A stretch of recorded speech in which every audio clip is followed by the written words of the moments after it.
welcome. I'm glad everybody was able to bypass the free video games and make it in here.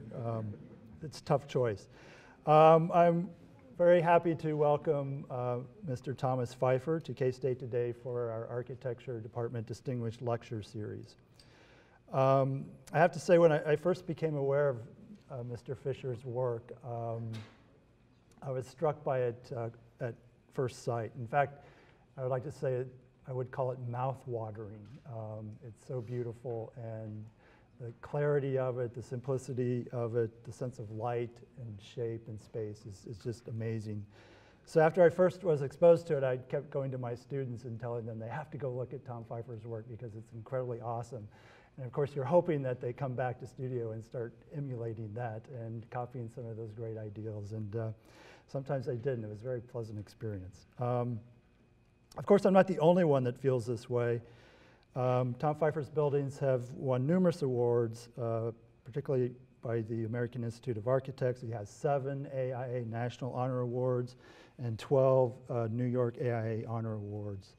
The North Carolina Museum of Art and the Brockstein Pavilion at Rice University are both recent National Honor Award winners from the AIA.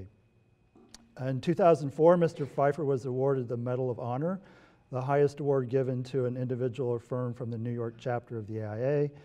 In 1995, he received the prestigious Rome Prize from the American Academy in Rome. And in 2011, he was elected to Academician of the National Academy of Design. And then in 2013, he received the Arts and Letters Awards in Architecture from the American Academy of Arts and Letters. He's also a fellow of the American Institute of Architects, and he received his Bachelor of Architecture and his Master of Architecture from Clemson University in 1977. Before starting Tom Phifer and Partners in New York City in 1996, he worked as a design partner for Richard Meyer and Partners, and before that he was a senior design associate at Gwathmey Siegel and Associates. With that, please welcome Tom Phifer.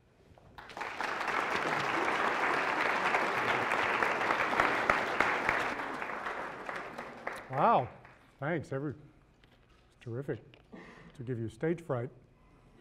I think I'm supposed to turn something on here. There we go. Hope I don't trip over all this. Can we have the lights, please? Thank you. I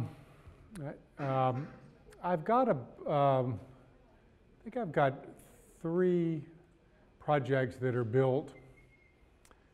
And then I've got another 3 projects that we're currently working on right now. That's perfect, thank you. And I'd like to kind of take you through those. But we start with a couple of images that have been really, really important to us over the years. This first one is one by Dan Graham. It's a Dan Graham installation. And it kind of speaks to us because it speaks to grounding architecture through reflection and transparency, and how one begins to take that and put a work in its place.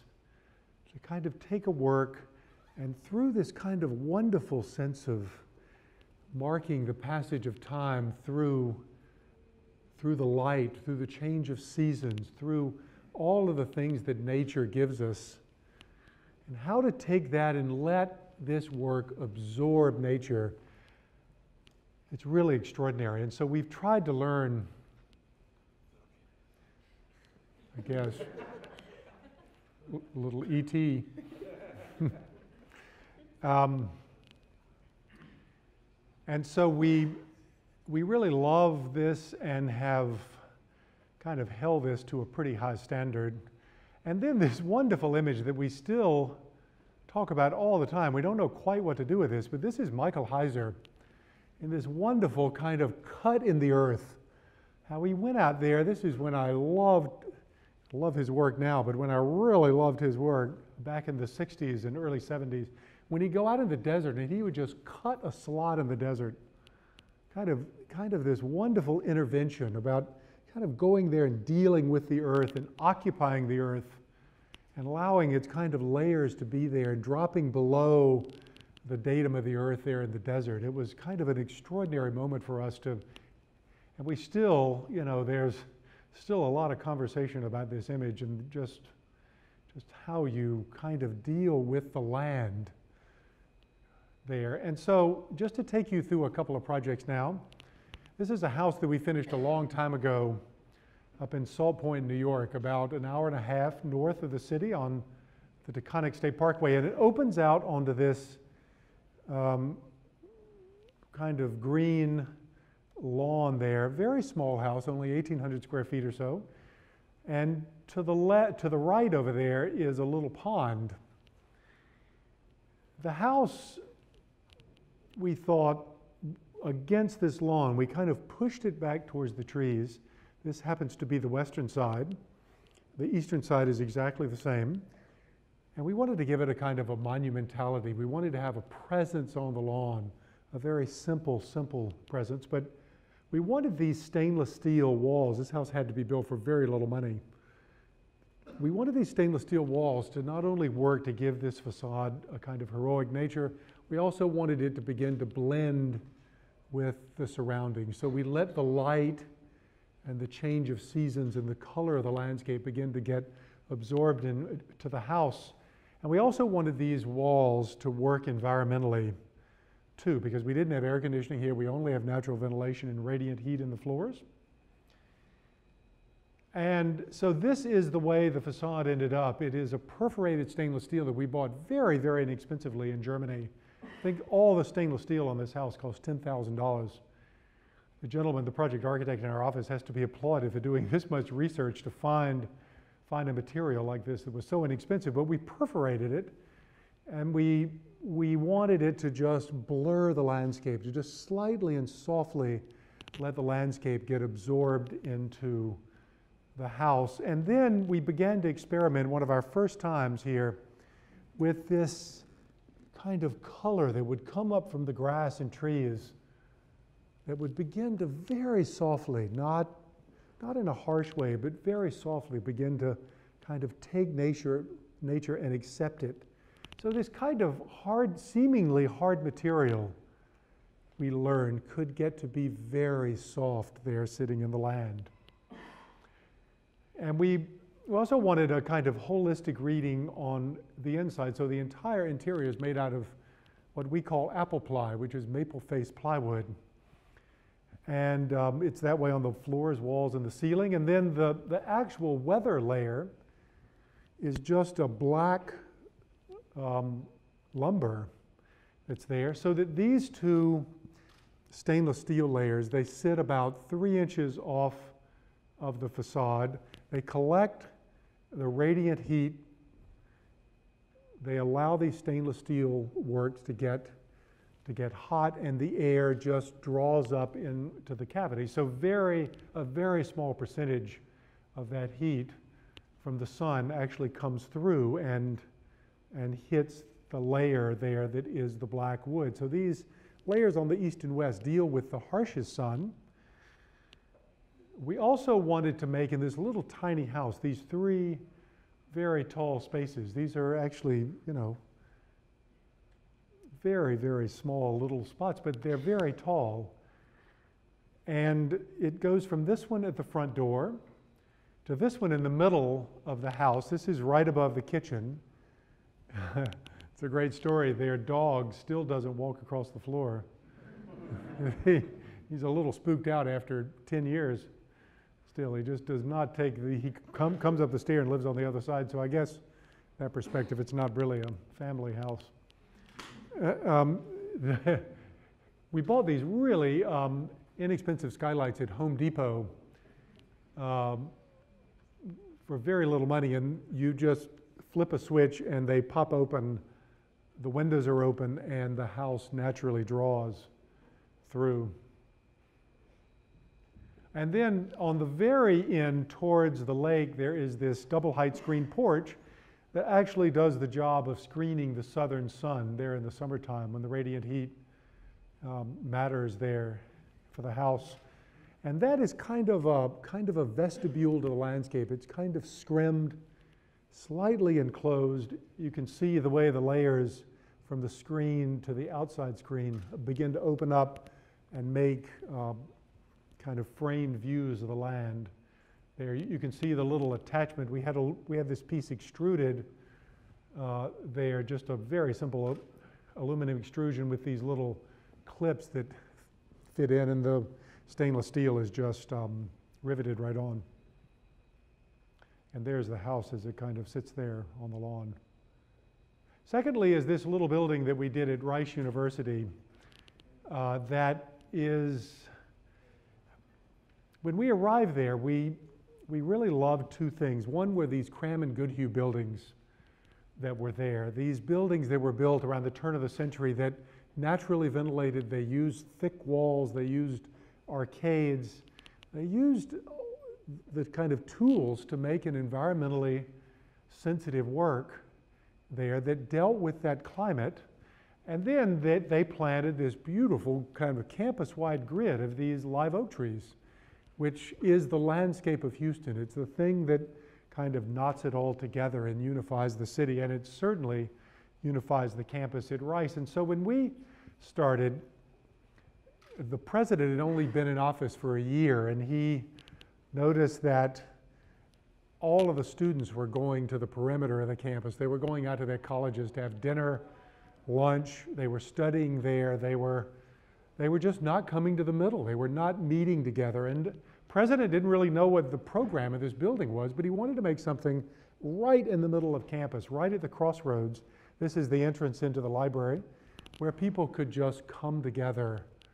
And so now they have classes here, they have board meetings, they have general meetings, they all meet here, they study here. The library is open, certainly during exam time, 24 hours a day, and this building is open most of that time too. So it's become, you know, a real hub, and it's built right in the middle of campus. Here is where it is. There's the historic quad over there. For those of you who have been to Rice, there's the library. And then this quad was almost untouched. It's kind of a sinkhole. And this was our site right here. That garden you saw was this garden that mediates between the library and the building. And that tower that you saw for the chapel is right here. So this is a major north-south axis for people, and then these two go down to the business school and the music school and beyond. So we wanted this building, and it's very simple square form, to just lock into the circulation so that this building really did in fact become the central hub. And it opens up, kind of naturally ventilates there, because in Houston, most of the time the students are there, it becomes, you know, the weather's pretty nice. It's a little rough in September, but the time October, November, December comes around and through the winter, it's a very nice place. So they can open that up. There's a big porch around it. It gets filtered daylight from in there. And this is that north-south axis that's there with the garden that is separating this building from the library. Moving becomes a kind of canopied place. These little scoops up there kind of shield the light from the south and block that direct sun from the skylights that lets all of the natural light come down without dealing with a lot of radiant heat. And then here is that space, this kind of garden space that we worked on here with just a little bit of water flowing over the edge. This space is almost as popular as the building itself. It's got a kind of decomposed granite, and it becomes a kind of meeting place that's off this main path. And in the Houston climate, believe it or not, even in the summertime, this becomes, with all the humidity there, when the wind just slightly blows, this space becomes a really pleasant space in the shade. And so next we have the museum at North Carolina that we finished some years ago now. And this is, oddly enough, this was one of my favorite pieces when I arrived at the museum before we started the project, this Giotto, this kind of gold-faced painting that is just spectacular. But it lived in a very, very dark environment over in this Edward Durrell stone building that was finished after his death. Kind of really really sheltered. And just jumping to the final building here, what was our preoccupation here? We wanted to study the daylight here because this building sits in a park. It sits in a garden. It occupies a garden. You can come into this building from many locations because it's a state building and they don't have any admission. Security is at every door. So this building has 4 different front doors that you can. So we wanted to make this building kind of a 1-story building so that the daylight would come down and have a kind of wonderful effect, not only on the works, but on the experience of moving through it. Because, as much as the building kind of sits there in the garden, it sits there with the trees and the grass. As we said with the original Dan Graham moment there, nature is really light. It's the movement of light.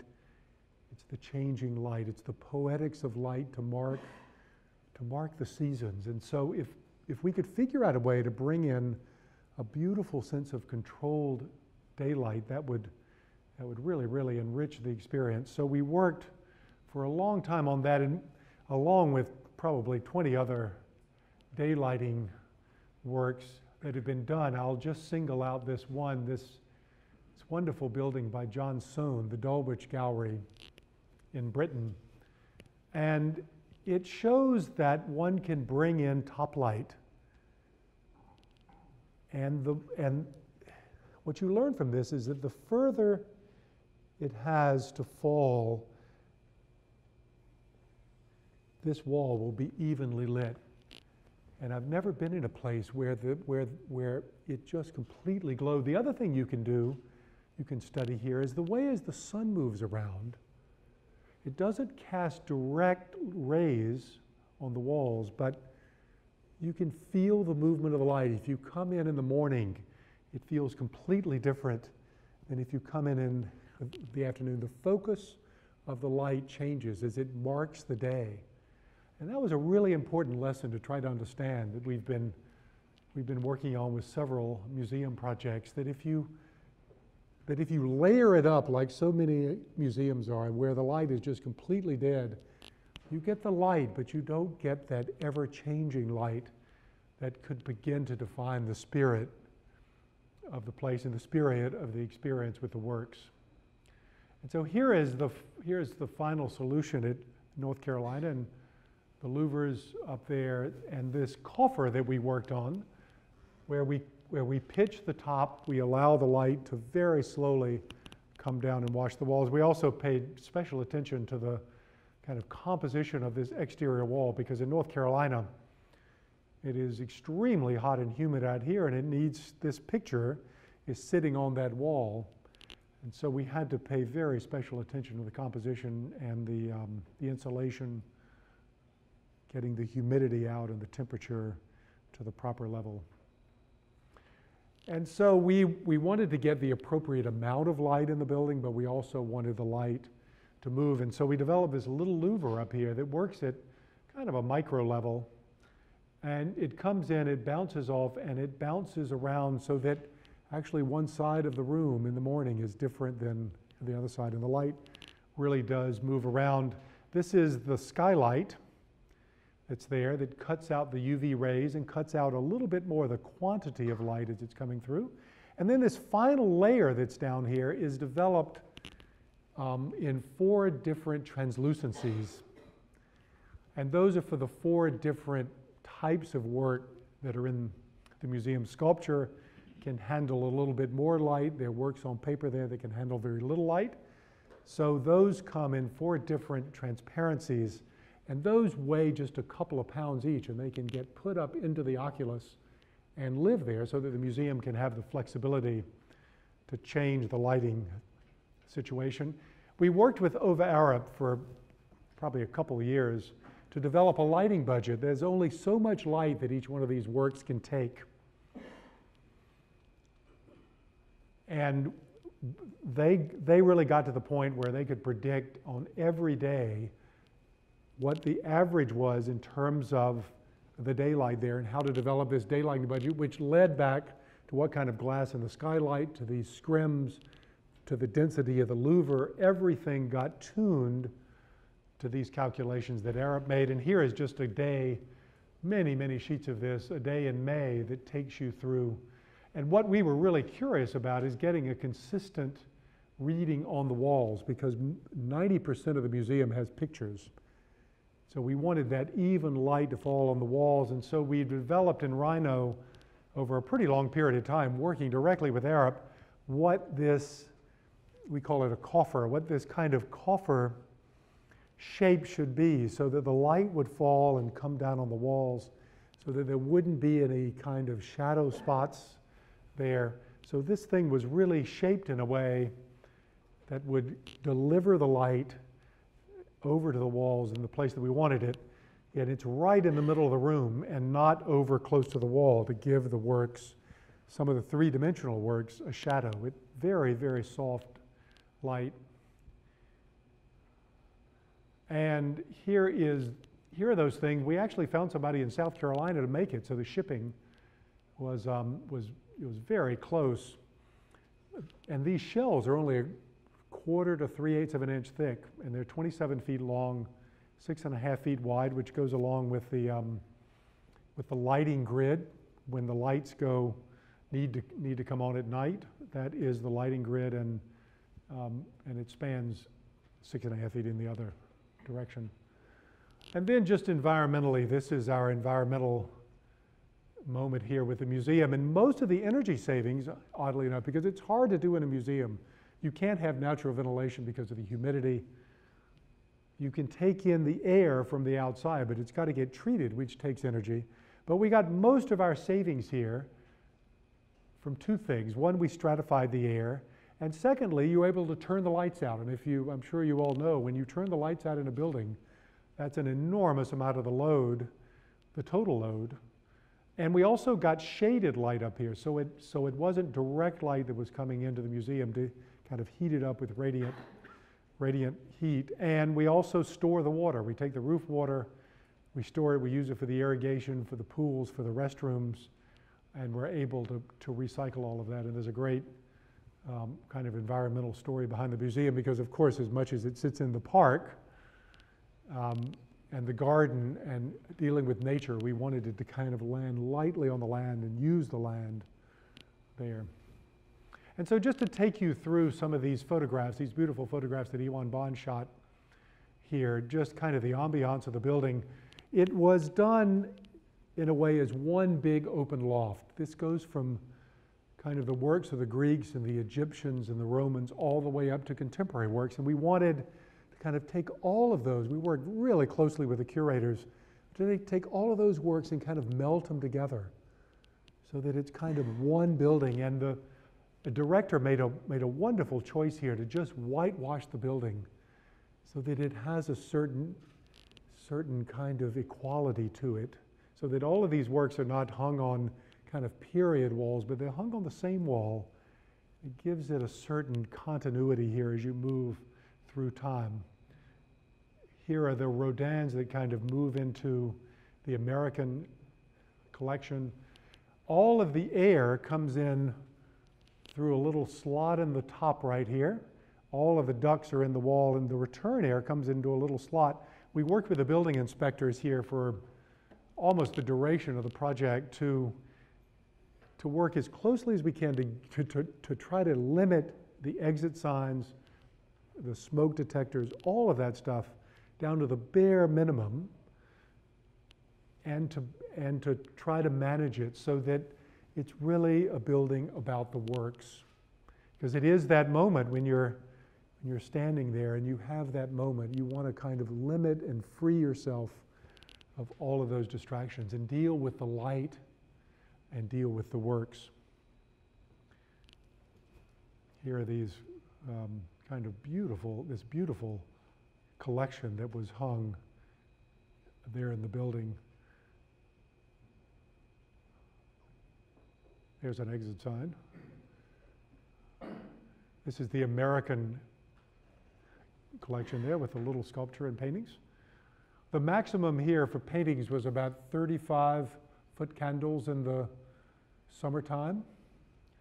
So the building really does change going down. This wonderful work by Patrick Doherty kind of grounds the museum there in the cafe at one end. These are sticks and twigs that were found on site, and it took him, I don't know, maybe a month and a half to make this work. It reminded me a lot of Robert Rauschenberg on the blackboard. Kind of beautiful swirls. It is kind of an extraordinary piece, and it's supposed to deteriorate over the next 20 years. You can already see a little bit of it kind of falling down into the cafe. I guess they sweep it up. Patrick I came to see him when he was making it, and he had just done this, and he was really afraid that we would hate it. And this is the greatest work around, because it deals with the architecture in a kind of an extraordinary way here, becomes a real part of it. And there's back to the front door, kind of guarding the gates of Jerusalem here with this work.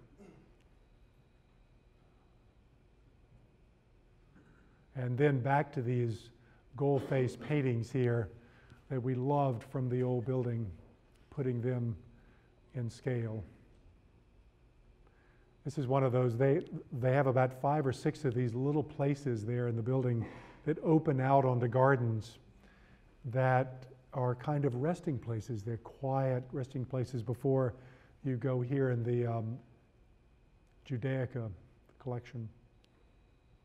And this kind of final slide here of the interior kind of speaks about the building, about opening the gardens and making those a part of the experience of moving through with daylight. And here's a simple plan of the building, again a one-story building with daylight, but it has these kind of incisions in it. Very, very simple. The budget here was extremely tight. We wanted to do something that was very simple, that allowed the collection to kind of come together around a central hall that comes down through, so that all of the collections really come together around that major piece. And then the collections then move out into the gardens and then hence out into the park. And here are some of the exterior views. Here's the Rodin garden there as it opens out. Hopefully the bamboo will completely consume this courtyard and consume the building, so that the architecture just begins to fade and it becomes a kind of building that is consumed by the idea of the land and the landscape. And then it also has these very quiet spaces here. This is one that's to the eastern side of the building as the sun rises. Just has a little pool of water down in it that lets light down into those spaces. And then we also wanted to make the facade kind of absorb nature as well. We wanted it to kind of resonate there with the landscape. And these are enormous panels of anodized aluminum. And in between that, we wanted to show how thick the aluminum was. It's about 1/4 of an inch. And in between that, we put a little piece of polished stainless steel. We began to experiment in our office and out on the street corner about when you got to a particular place, all of a sudden this little piece of stainless steel would just take over and it would become a pure reflection of the land. And so as these trees around it begin to come up, the softness of the light on the anodized panels and the reflection as you move around a little bit like a film strip, hopefully this building will just get consumed with these images of the landscape and begin to kind of take it and absorb it. And these panels just go along and make a very simple form.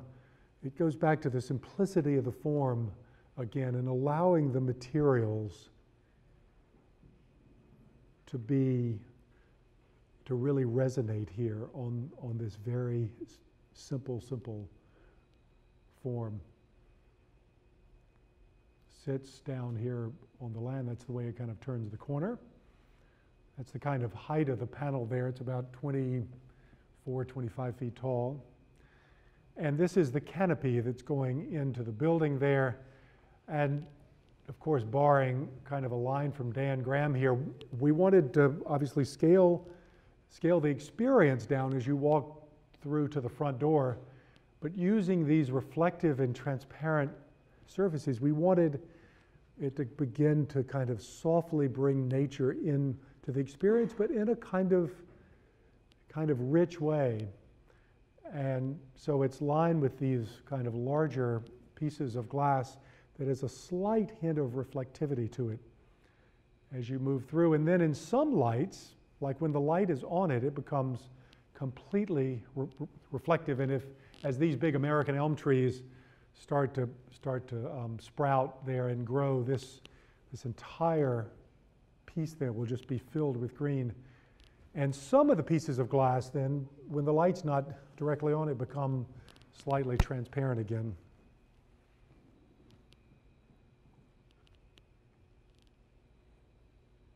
And this is light actually in the afternoon that's coming from the back of it, getting some of the reflected light. And you can see even at night, sometimes it becomes reflective and other times it becomes transparent.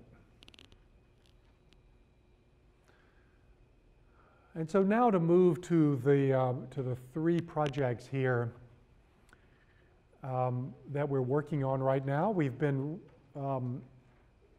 started working with the Corning Museum of Glass. And I'd never really worked with glass before. I didn't know much about it. I didn't know really what it did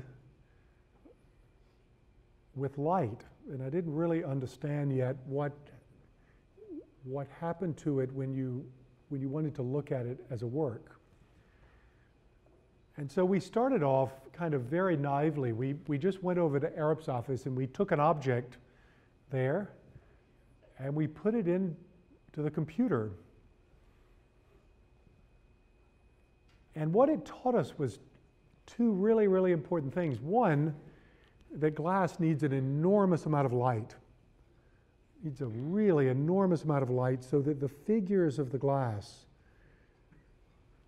those kind of secrets, start to get revealed. And also what happened to it that was really a surprise that we didn't understand is that then the glass pushes the light out. It kind of takes it and absorbs it and then throws it back out again. So in a sense, if you get the right amount of illumination on it, it becomes really kind of, it kind of shoves the light out back into the room. And all of that was really curious and interesting to us. We also learned that glass can take on an enormous amount of light and not get harmed, the way paintings would, the way works on paper do, so that we could get 300-400 foot candles of light in here without hurting the art at all, and actually helping and being able to turn off all the lights so that you got that kind of wonderful sparkle there just through the daylight, through the movement of the daylight every day. That's the summertime. The wintertime reading is 130 some odd, which is still really high and enough. The other thing that we learned is that since these are works that sit on the floor, they're sculpture, there's really nothing that hangs on the walls. So the walls were kind of free to be maybe soft, maybe something that's kind of very soft in that space. So when we started working with this skylight up here that we could for once just completely open up, we wanted then, working with Guy Nordenson, our structural engineer, we made these very thin beams out of concrete. They're 3.5 inches thick by 4.5 feet tall. Very thin, tall beams that are spaced maybe 3 feet apart. And those beams, we wanted them to work structurally as well. So these are the gallery walls, which I'll show you in a second. And they handle all of the air. They're kind of cavity walls, and those concrete walls take the air and they throw it into the space. But they also provide the lateral stability for the building. So these beams take the vertical load, they transfer that to the walls, but then the walls stabilize the building and push out that stability out to the perimeter walls, so the perimeter walls can sit there and be stable through that, but be very, very light, almost like like really light cages that are there. But, you know, to do a building like this, we have to work out the sprinklers and the lights and the smoke detectors and all of that stuff that happens up there so that the abstraction is still around. And here are the beams going in the other direction. We also had to get a lift up there. We had to get this lift that could go up so you could change the light bulbs and clean the glass and do all of the things that one needs to do up above the beams. The museum, the curators wanted a 20-foot high ceiling because, like most contemporary art, that's very big. And so here was one of the first renderings that we made with these kind of very soft concrete and plaster walls with these very thin beams that sit on top of the walls with the light coming through. And here we just came back from Canada. They're building these beams. We really thought when we proposed this nobody was going to bite, but this company in Canada is building these things, and some of them are 65 feet long, and they are straight as an arrow, this place. It's BPDL in Canada. You can see the quality of this concrete. It's just absolutely great concrete with no admixture, no extra white cement, no extra gray cement. We wanted this to be just absolutely direct as a material. And so here are some of the renderings of the building, and again, we kind of wanted these rooms that we sculpted in model form and in the computer to be very soft so that you'll see some of the rooms have slightly odd corners, but most of them are very soft in the way that they deal with these works on the floor, almost cloud-like as we've come to kind of speak about them. And then there are some much smaller rooms here that hold smaller works. And this particular room, they're going to give over to an artist to make an installation piece in here so that they can have the whole room. But you get the continuity of the beams as it comes through. And then we made these porch spaces around because the galleries are inside here. And we learned as well the glass doesn't like any side light. That the light that comes in from the side, the light glass, puts it in silhouette. And that silhouette really begins to be glary. You want the light to come from the top getting filtered by these concrete beams. So what this made was a porch that goes all the way around, and these porches have these big windows that look out onto the campus and onto this new green that we're making, slightly elevated above the land. So the facade then, because there's all of the works are inside, we wanted to try to make the facade like a vitrine, like a very simple contemporary vitrine that honors the art, that frames the art, that protects the art, and it's made out of kind of an 1.25 inch piece of laminated glass that has this really unique layer on the inside that makes it white. And we have these enormous windows there that open, that have got a very kind of a modest frit on them. So that those will begin to kind of blur with the rest of the facade. Here's the plan then. There's the vitrine as it goes around. And then here is the shape that we finally ended up with after, you can imagine, a lot of hand-wringing. They're kind of making two rather large rooms there for these large contemporary works. This is their design gallery where they have much smaller works. There's that little room that I showed you with where they want to have an artist come in and make an installation, and then this is more of the permanent collection in this room right here. And this porch that wraps around the outside. So here's the vitrine as it sits there on the lawn. There's a wonderful building there by Henry Smith Miller and Laurie Hawkinson. And this is the new kind of town green that we're making right there that this building really pushes out to. We're also taking this Harrison and Abramowitz building there. This is going to be where they make the glass. Artists are going to come and make glass. There's some seats in there. We're just recladding it. We're taking everything away, but this is the original form from Harrison and Abramowitz in order to naturally ventilate the building as a factory. And as it kind of sits there quietly on the lawn between this ventilator building, and the front entrance.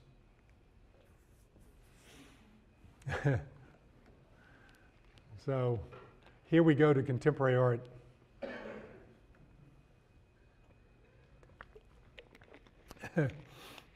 This is one of the reasons why we wanted to work on the competition. The client came to us with this image and said, you know, this is a piece we just acquired.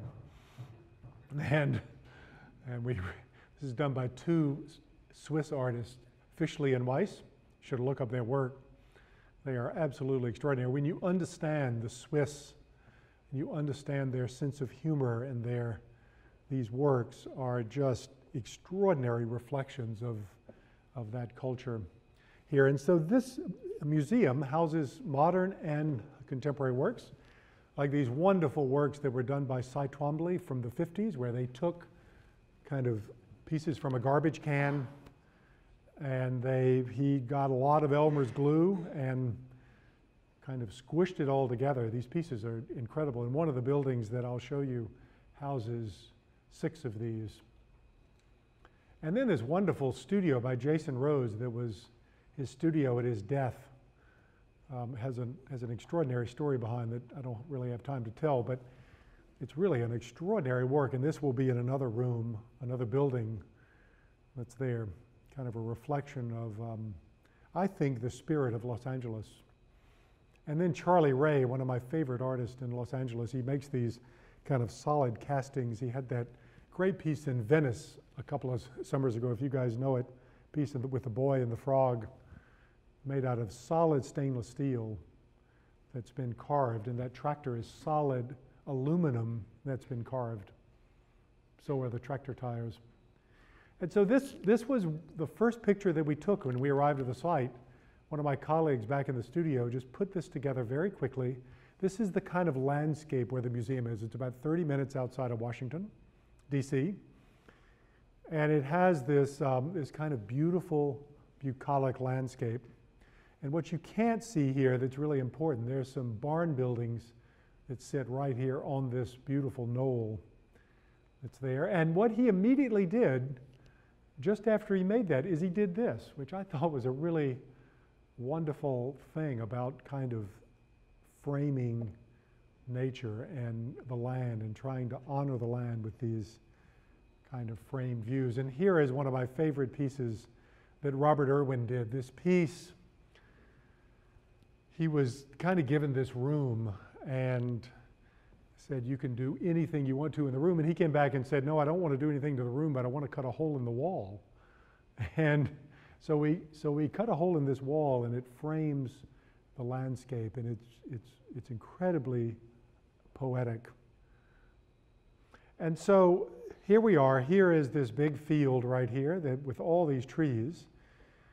And the first thing we wanted to do was just get rid of the distractions, to get rid of the cars, to get rid of the bookstore, to get rid of the food, to get rid of everything that you associate with your experience of going into a museum that's a distraction. You know, you want to look at the works, and you want to limit that. You want to be quiet and silent and have a kind of very kind of solemn experience if you want that at this place. And so one of the first thoughts, like a lot of Japanese temples that you come to in there, is to come in and you park up here, and you park in a little bosque of trees. It's just a decomposed granite surface, and you come to a little arrivals building, which is right here, and that's made out of stacked timber, 6 inches by 6 inches, and it's load-bearing as it goes up. And it has a kind of a hall in it. It has restrooms. It's kind of a comfort place where you can get organized. And then from there, you've lost your car, and you just take a very quiet walk that's about between 5 and 10 minutes through the field, and you come by this wonderful knoll that's there. And there's just one work in this field. There's this beautiful Jeff Koons piece with flowers that are planted in it, and that's the only piece. It's called Split Rocker. That's the only piece there in the field. Sorry about that. I got a little crazy. And so you're able then to kind of come and approach this village, which is right here. And that village is where the barns are. We wanted to build where other people had built. You know, when you take a hike in Switzerland and you walk up and you see these little assemblages, and one is just starting again on the foundations of another one. You want to honor this place that where other people have been, so that the land that's there can stay the way it is. And it happened that these barns were built on this kind of landform that projected out there into the field. So we wanted to put this kind of village of buildings there nestled around this peninsula as it began to project. And this is what you see from the field as you come around and begin to see the assemblage of buildings. And each one of these is an artist, just one artist in one room. And these pieces are very quietly kind of set into this knoll. We obviously have to dig it up to build it, but we're going to put it back exactly the way that it is. And they're all prescribed by collaboration between our office and the artist. A couple of them were no longer living, but we, for most of them, we worked in a collaborative way, and they kind of reflect the size and scale of the works. They reflect the quality of daylight that's inside. This one right here happens to be just a very quiet viewing room where you come and you pause and you get an enormous view of the landscape there. And so here's the plan as you approach. All of these buildings are kind of nestled into the hill around. And you come into this building right here, you come into the lobby, and then you descend into the earth. You kind of go down, and we've hollowed out the middle so that the middle is a kind of a pool. It's a garden pool that's there. And we model the kind of scale and the idea of this pool on Rangy, this kind of really wonderfully mysterious space that you approach. You really don't know that it's there, and you can't see many other things horizontally, but you see nature and you see the sky above. But it's a very quiet place. You can sit here, and I think there are 8 rocks in here but it's kind of a quiet respite, quiet pause there. This is keep going back to this. This is Bob Irwin piece, Framing Nature there. And we just started, at the beginning of the project, we just started making these renderings of how do you do this?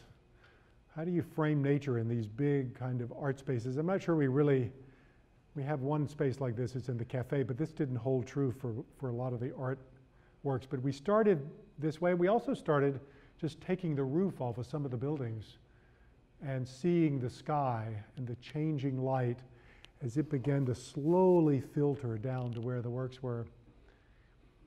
And here's the lower level. So you come down the stair, you're in this first room with this enormous piece of glass right here where you see the pool, and then you walk around the pool.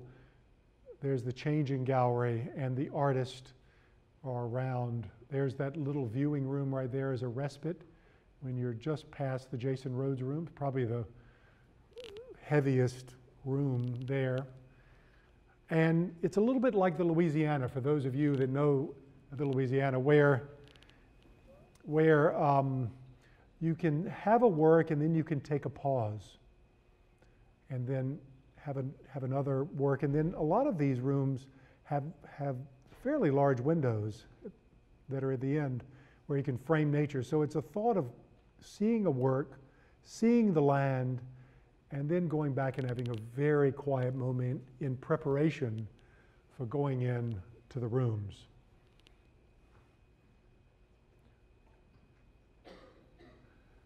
We also wanted to work on the facade here as a very direct piece, and we looked at the work of Carl Andre, how he took these pieces of wood, something that is very simple. He turns something that's very ordinary and he makes it extraordinary by carefully cutting it and arranging it. His work is absolutely extraordinary. And so we started working with making the buildings out of these concrete blocks that are 6 feet by 1 foot by 1 foot.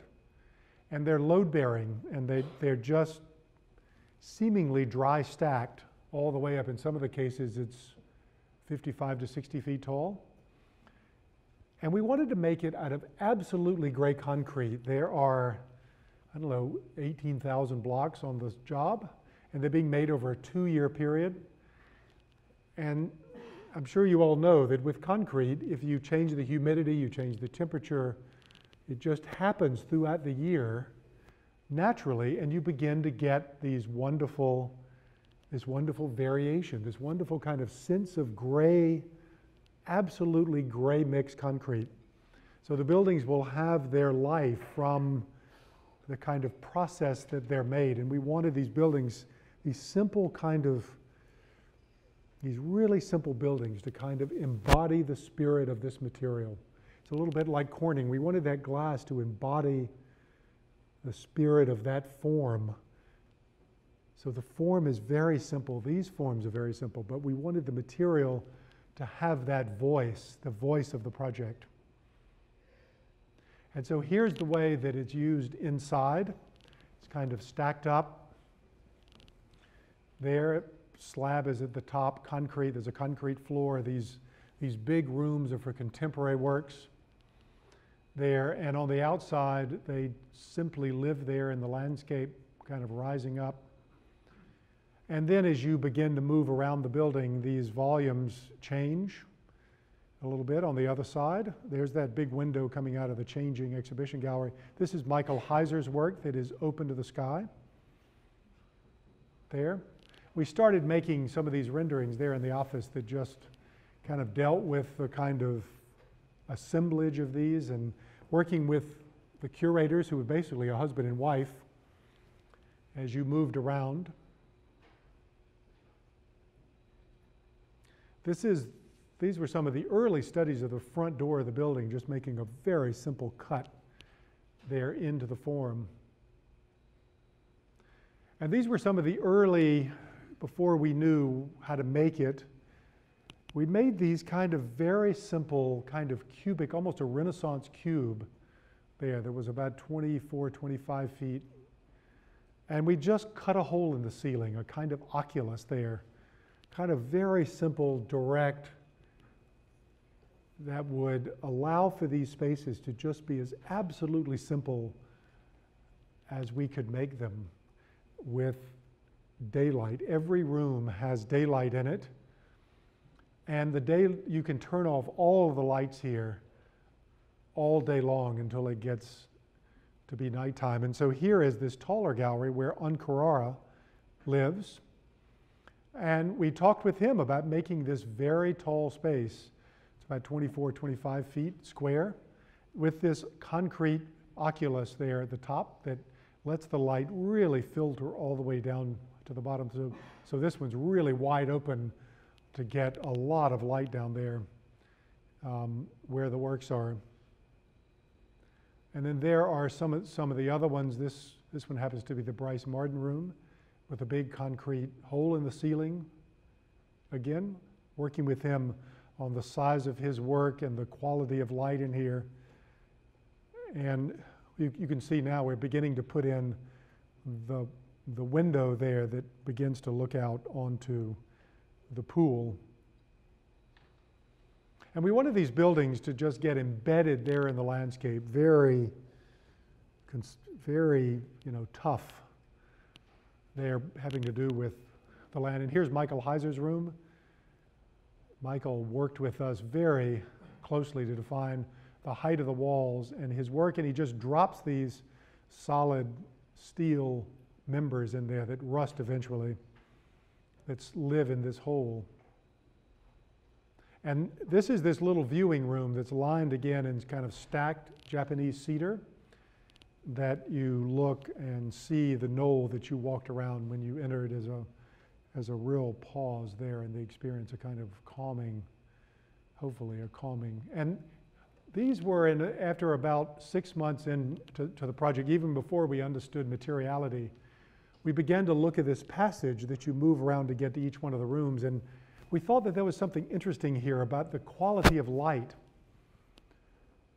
as you moved around. What happened to the light? And so we put these in the computer and render them out. And as you turn these corners, as you move, you almost follow the light around. We were mesmerized at what happened when you started moving these volumes around and started studying these qualities of light, not only when you come into a room to see a work, but as you began to turn the corner in the passage there, and you began to go into some of these rooms with a slightly deeper, very narrow space there. We don't have any more of these, but at one time we were just thinking of these alcoves that you come into that are open to the daylight above. And some of the larger spaces that you begin to come into there. Just kind of the quality of the space. And then here are just some renderings that I'll blow through a little bit that Peter Guthrie did. Just kind of with the sky there as you begin to approach. There's the final version of the front door of the building. You kind of come into this alcove and with this very large piece of glass there that you come into the door. And here's the first view coming down the stair when you're in the earth. And in the passage, we wanted to kind of complement the concrete and these big concrete blocks with these really precise pieces of glass. These pieces of glass are, I don't know, 9.5 feet by 25 feet tall. And they sit flush with these stainless steel mullions, and they're made very, very precisely. And we wanted to kind of counter those two, the roughness and the directness of the block and the concrete with the precision of the glass and the infill there. This is Michael Heiser's room. He took this thing and he twisted it off. The decomposed granite is meant to match exactly the walls there in color. This is one of the rooms there with the concrete ceiling. Most of the art lives on plaster. And at night with this pool up there. And so this is a little house that we're doing in Madison, Wisconsin. This kind of reminds me of how much I love being an architect. These two professors from University of Wisconsin called me. They're 28 years old. And they called me and they said, I've got this site that we bought, and we bought 2 backyards. These 2 residents right here in the neighborhood, they sold their backyard. And their backyard had a little garden in it. It had, not elaborate, but a garden for each place. And they sold that to my clients, and they said, would you be interested in coming? And this place has a lot of wonderful historic works. There's a little Louis Sullivan house there, there's a little Frank Lloyd Wright house there, and it has a wonderful historic nature to it. So there was an historical, group there that judged each one of the buildings. So it was just about that time that we began to look. I think I was down at UVA, this was a couple of years ago, and who didn't love this Thomas Jefferson wall? Just kind of an extraordinary thing. As it winds around those gardens there, it's magical. It's just a single wythe of brick. It's a really magical moment there, here. And we wanted to do something that was kind of about the garden, about the land, and about kind of honoring what this place was before we were there. And so we started with the idea of using kind of old reclaimed brick. And we wanted to take this brick, this kind of old brick that was from a factory, actually, and reuse it, and then make a kind of a lyrical Thomas Jefferson wall. This house is only 1,900 square feet, maybe just shy of 2,000 square feet. Extremely small, not many rooms. And so this this wall seemingly just kind of moves around the site, and all of the windows are about 8 feet square, and they sit off the facade by an inch. And they're made of slightly reflective glass. There. And they come into these little alcoves here, and they kind of define each one of the rooms. And some of the windows actually go from the ground all the way up to the roof as little slots, and make these very tight intersections there that just kind of weave the site back together again.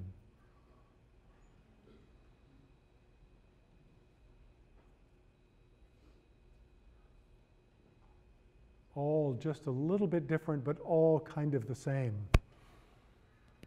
And so here is the neighborhood right here, these two houses, and here's the kind of shape of the house. We kind of drew this along with kind of drawing the simple plan. Here's the study. It's kind of one room. We've designed a beautiful library table, kind of a big study table for them in here. The living room, dining room, kitchen is right there. The front door is right here through this little garden from the street. Their master bedroom and bathroom is in one piece, and then these two, one's a little den that can be a bedroom, and the other is their one guest bedroom, and a couple of baths, a little hall bath and then it's got these little skylights there that move around, seemingly randomly around that. So all of the interiors are just completely white with this kind of blonde, knotty floor that's there with these big windows that are there. I think that is it. Thank you very much.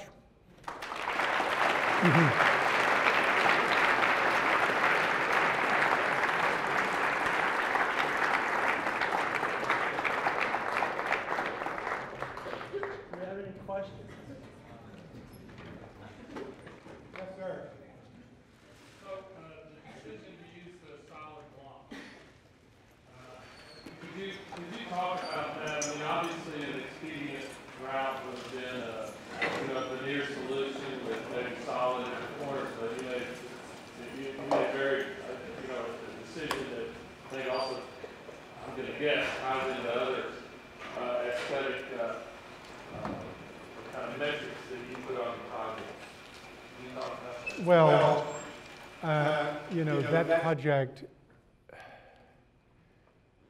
if you could, that project was a real jumping off point for us. And if you can kind of mark a moment in time when I think our office changed, I think it was around that project. So every decision on that project was tortured. And I think it really took a lot to take every situation and try to distill it down to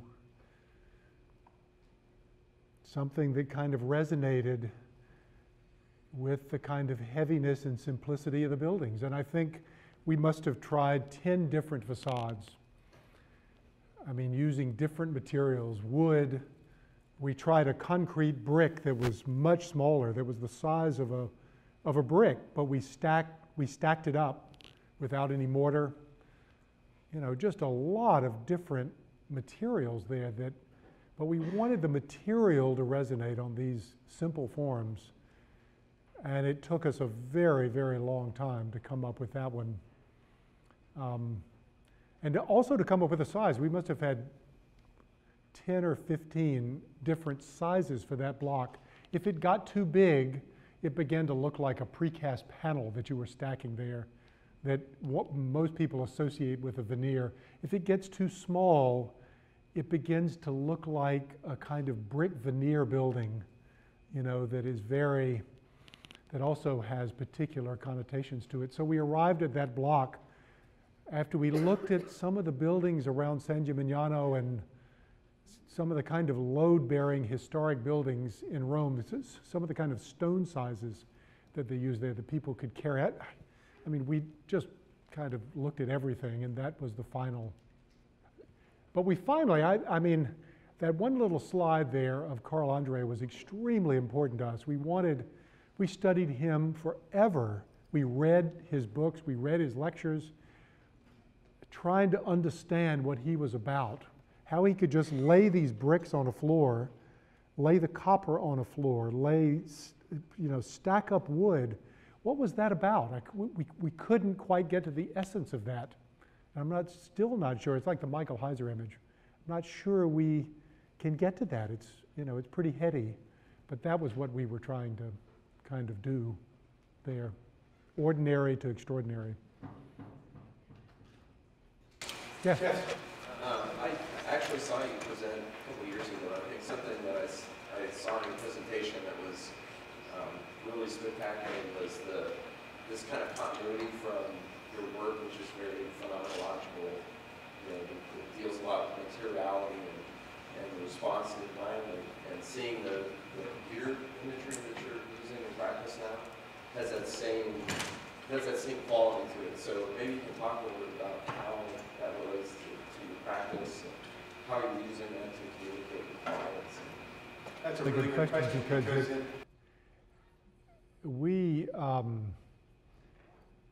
I think with every project we try to discover a new way to use the computer to study it. And I think with the museum thing there, we wanted to take the color out of it. Even in those final renderings that Peter Guthrie had there, they have hardly any color other than the landscape. Some of them don't even have that. And so, I have some extraordinary people in my office who understand how to do this. I certainly don't. But we worked for a long time trying to get that. We looked at a lot of old charcoal drawings and a lot of old slightly mystical drawings, slightly ethereal drawings, and we tried to kind of match that spirit with the exploration there. And there's, I'm glad you picked up that, because that's actually a kind of a big part of the conversation we have in the office, is about what is it when you study it. Yeah, I think it's beautiful because you're not tricking the eye with the computer. You're doing something else. You're talking about the spirit of the project. Thank you. Yes, in the back. Does Peter Guthrie do a lot of renderings for you guys? Like, for the images you said you showed, is it common for you architects, my house, or Do you know him? such a great renderer? He's an incredible renderer. If you go to his website, look at the renderings he did for Carlos Scarpa. I mean, not for him, obviously, but of Carlos Scarpa's museums, and also of Mies van der Rohe's work. He is extraordinary in the way that he deals with light. And what he captured with those was that the buildings, their kind of whiteness, he wanted to put in that, he's Scottish, and he wanted to put in that kind of Scottish sky, that gray sky that's in Scotland, and let the buildings kind of hardly exist in the landscape. He worked on those renderings. That must have gone broke, but he worked on those renderings for 7 months to kind of get the right spirit to those buildings sitting there in the landscape. He's really good. I love him. Had to pat him on the back.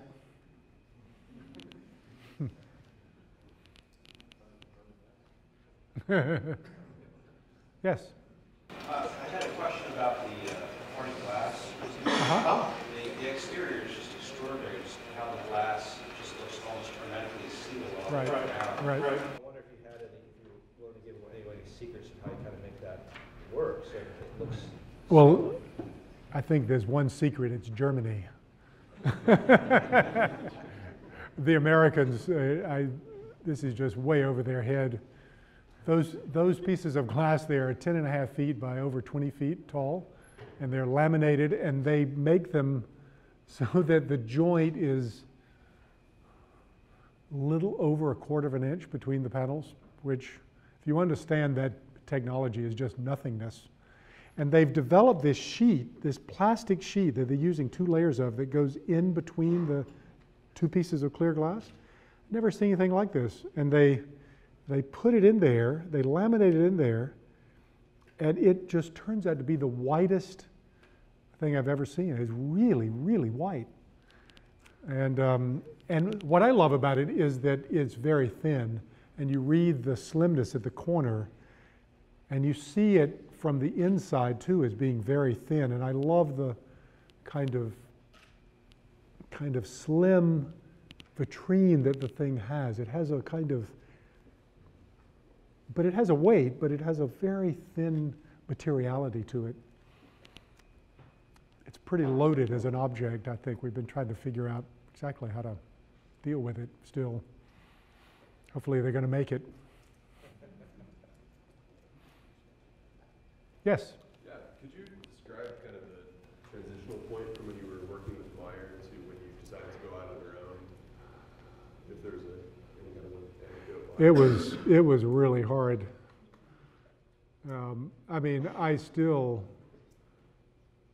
I think for at least 10 years I was still, what would you call it, under the spell? I don't know. It takes a long time. I was there for a long time. I was really involved in the work. I was very close to him. And it's hard, you feel like you had never really done anything on your own when you leave. And it takes a long time to figure that out, as an architect, to figure out what to do, how to do it, what it is, what kind of presence does it have. And I think we're just slowly washing that out. It takes a long, long time. And I think that's what I said about the museum there. I think it's kind of a jumping off point for us. And I've been doing this now for 15 years. So, it takes a long time to kind of develop as an architect, number one. And I think being with Richard, was great. But it takes a long time to kind of wash that out. Or wash it in. I don't know which one. Yes? How large is your firm, and about how many projects do you do a year? We kind of fluctuate between 20 and 25, and I don't really want it to get over 25. I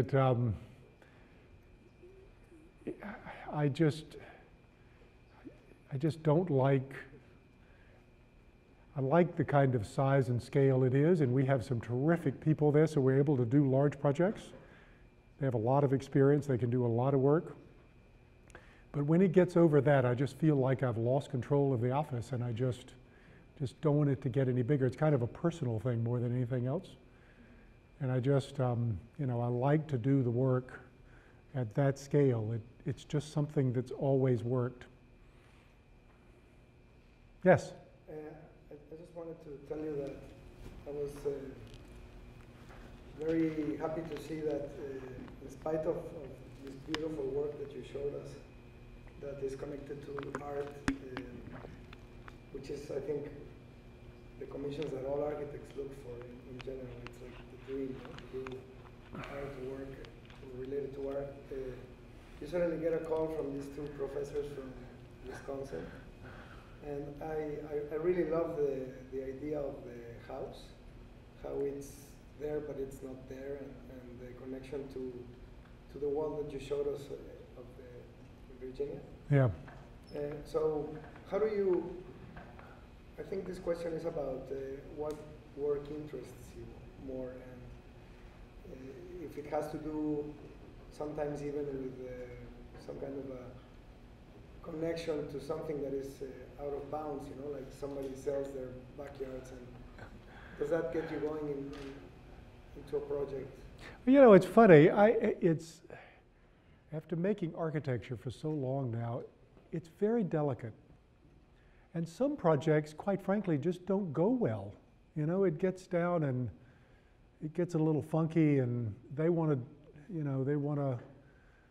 it can get off course very easily and very quickly. There's a very small little line there that if you walk that line and you're client is a great client and you can walk together, it's fantastic. I mean, you could have explained that project and it could have gone south and there would have been some other, but you kind of attach yourself, you try to attach yourself at the hip, and if they do too and you walk together and you listen, I think a lot of this kind of came from, most of the work comes from not just working in a vacuum, but we really talk to our, the people that are going to occupy it and, the curators, and before we do much of anything, and we really try to kind of get into their spirit. I think that's what motivates us most of all.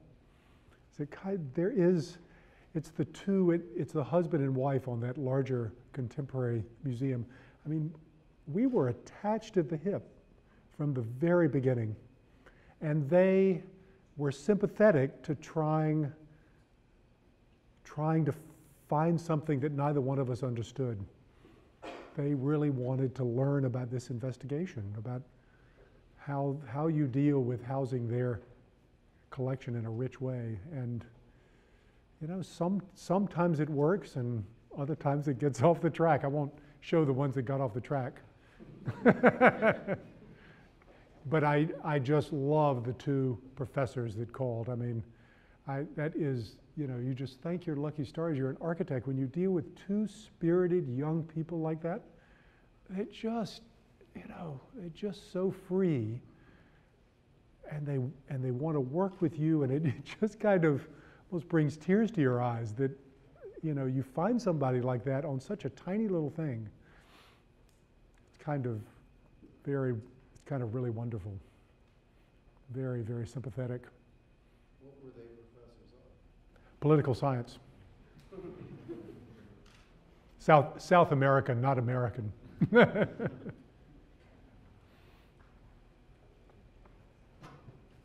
well, Thank you. very much.